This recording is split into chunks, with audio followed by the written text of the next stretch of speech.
want to help your team step up to greater levels of accountability and commitment, you need to empower them as a leader. That means you need to give them power. And in my experience, sometimes that's difficult for leaders to do because they don't understand the real difference between doers and leaders.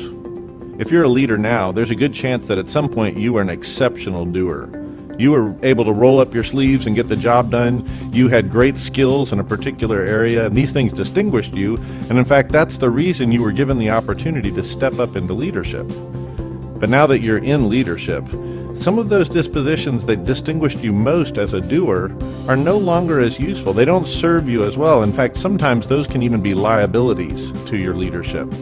That's because doers and leaders have to think very differently about power.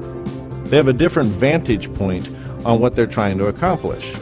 Doers are distinguished by their direct impact on outcomes. That's because they roll up their sleeves personally, they get busy, and they do whatever it takes to make the difference in the end.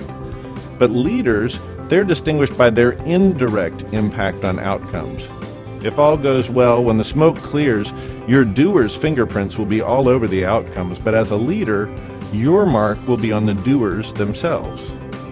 Leaders that don't necessarily understand the difference between doers and leaders can find themselves actually competing with or confusing the people that they lead. In fact, they can inadvertently take the power away from the people who need it most.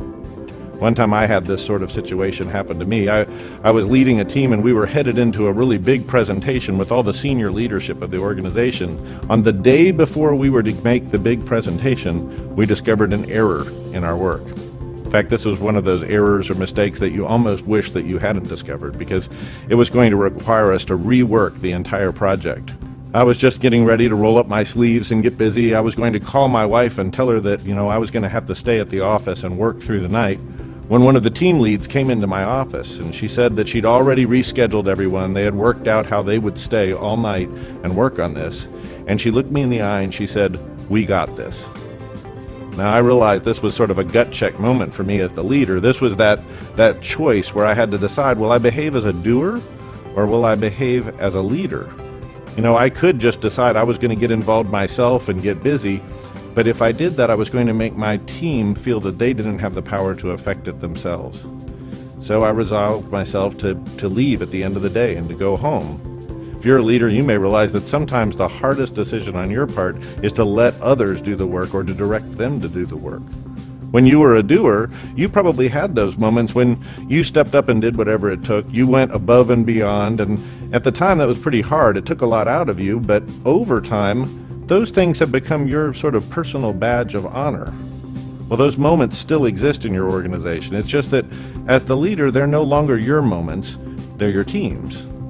And so you have to make choices about whether you're going to get in the way or let them step up and be heroes. So here I was walking out to the car at the end of the workday, knowing that my team would be there working all night.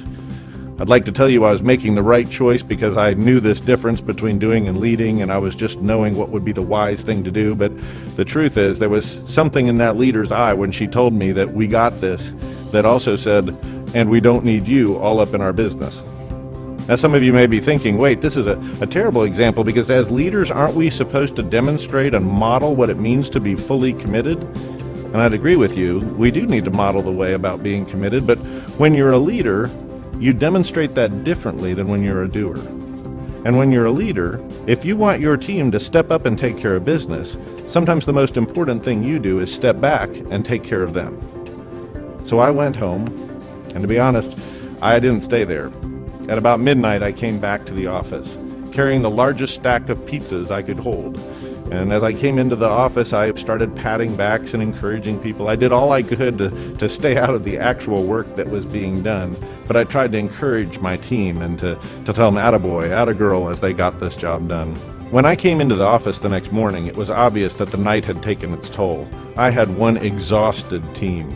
There were people that were asleep on their desks, and there were some that had not yet gone to sleep all night. But as I looked a little closer, I could tell they were also standing tall. And they felt that they were empowered. They felt like they were potent people. That's the kind of team I want. Now, I know that as you think about the difference between a leader and a doer, your real life mingles the two. Yours is often a job that's more like a player coach where you do a little bit of both.